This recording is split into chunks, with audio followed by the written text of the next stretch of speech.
Bonjour à tous. Hier soir, dimanche, paraît sur le Parisien, sur le site internet du Parisien, un article qui dit que le 20 novembre, c'est-à-dire il y a presque un mois et demi, un monsieur qui s'appelle Jean-Guy de Chalvron, qui était rapporteur à la commission qui avait pour mission de vérifier les comptes de campagne d'un candidat. Dans l'article, au départ, on lit un candidat à l'élection présidentielle, on ne sait pas lequel.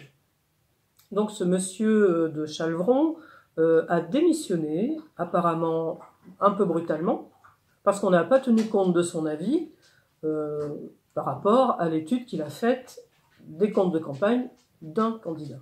Pour lui, certaines des dépenses présentées n'entraient pas dans le cadre du remboursement qu'on fait aux candidats à la présidentielle.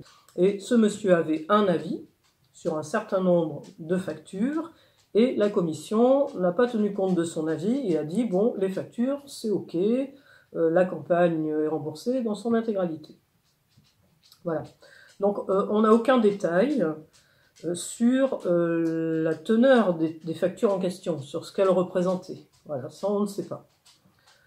Donc ce monsieur de Chalvron, alors que son rôle n'est que de rapporter, son rôle n'est pas de décider. Vous pouvez regarder certains articles, je vous mettrai les liens nécessaires.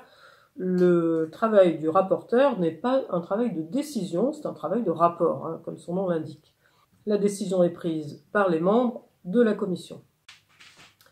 Alors bon, si le Parisien s'était contenté de ça, après tout, c'était un article qui dénonçait quelque chose, peut-être un dysfonctionnement de cette commission, en tout cas le mécontentement d'un rapporteur par rapport à la considération qu'on fait de son travail. Voilà, en fait, l'essentiel normalement de l'article, c'est ça.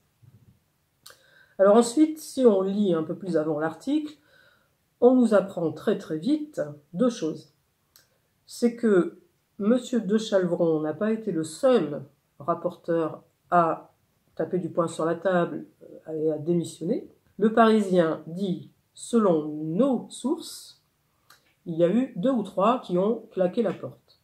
Alors bien entendu, la deuxième chose qu'on apprend très très vite, c'est que le nom du candidat dont M. de Chalvron s'occupait, c'était Jean-Luc Mélenchon, comme par hasard. Donc on sait qu'ils sont au total 3 ou 4 à avoir démissionné. Le Parisien ne s'intéresse qu'à un seul, celui qui, bien entendu, s'occupait des comptes de campagne de Jean-Luc Mélenchon. Donc on ne sait pas du tout les autres de qui s'occuper. Apparemment, ça n'intéresse pas le Parisien de le savoir.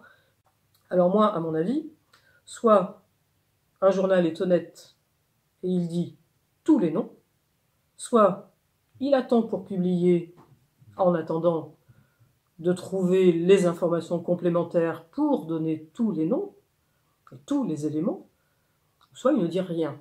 Voilà. Leur information, elle est incomplète et elle est orientée.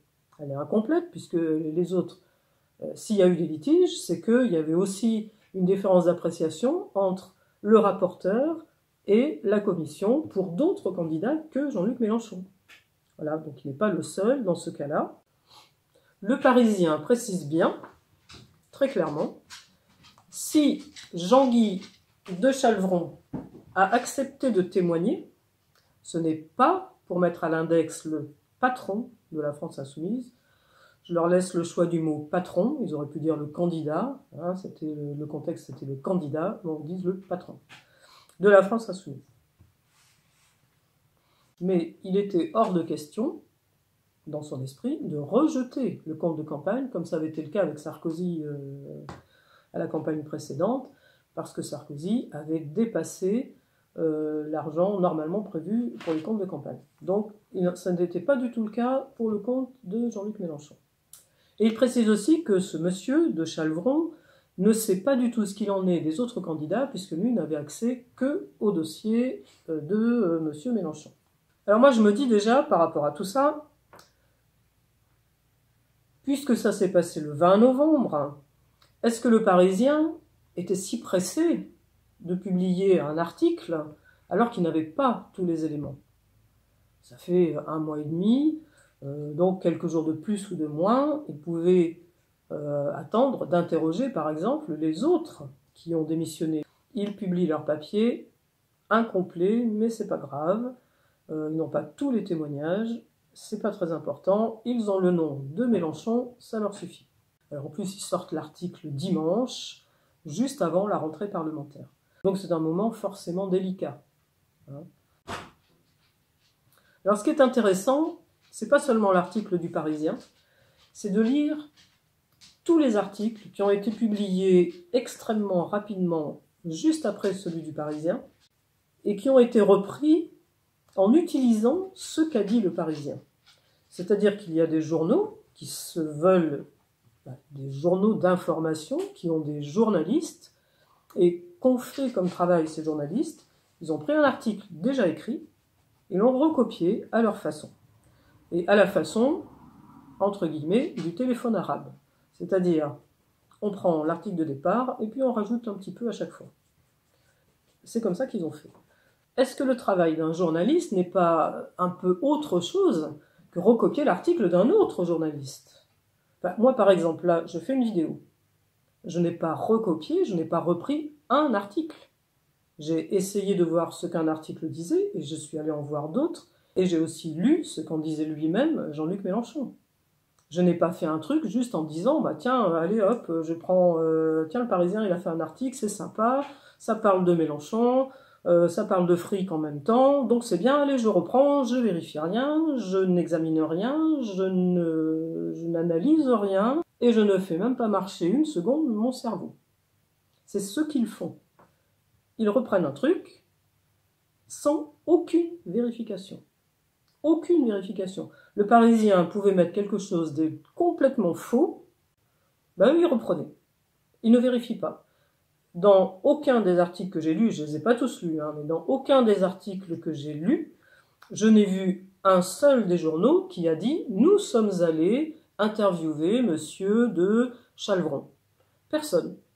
Il n'y en a pas un qui a dit « Tiens, on va vérifier l'information, on va interroger monsieur de Chalvron, on va voir ce qu'il en pense, on va essayer d'interroger les 2 ou 3 autres qui sont signalés comme ayant démissionné, on va essayer de les trouver.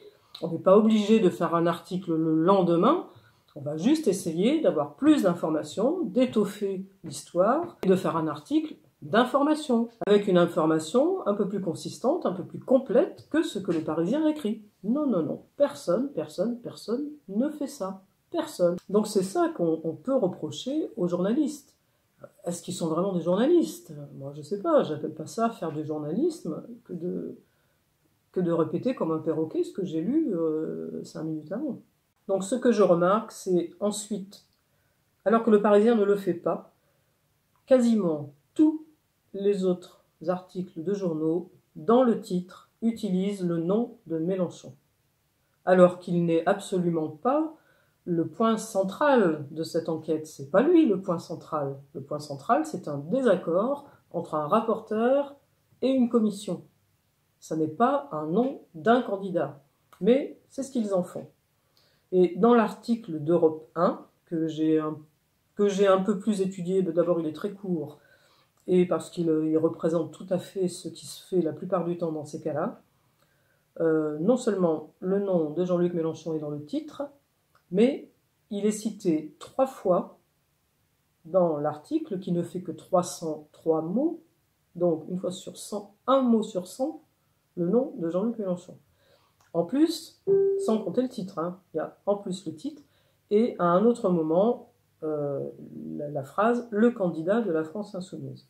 Donc sur un texte de 303 mots, on a 5 fois une allusion directe à Jean-Luc Mélenchon.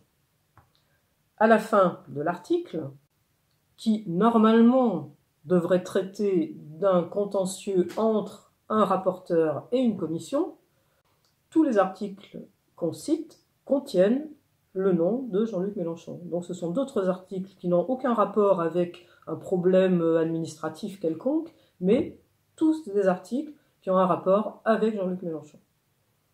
Voilà. Alors est-ce que c'est normal? Je ne suis pas sûr. Et sous cet article de Europe 1, Les deux mots-clés qui sont à la fin de l'article sont uniquement, il y en a deux, il n'y en a pas plus, Jean-Luc Mélenchon et France Insoumise. Il n'y a même pas le nom du rapporteur, il n'y a pas le nom de la commission, il n'y a pas le fait que ça concerne les comptes de campagne, non. Il y a uniquement Jean-Luc Mélenchon, la France Insoumise. Voilà. Alors, c'est ça qu'on appelle actuellement du journalisme.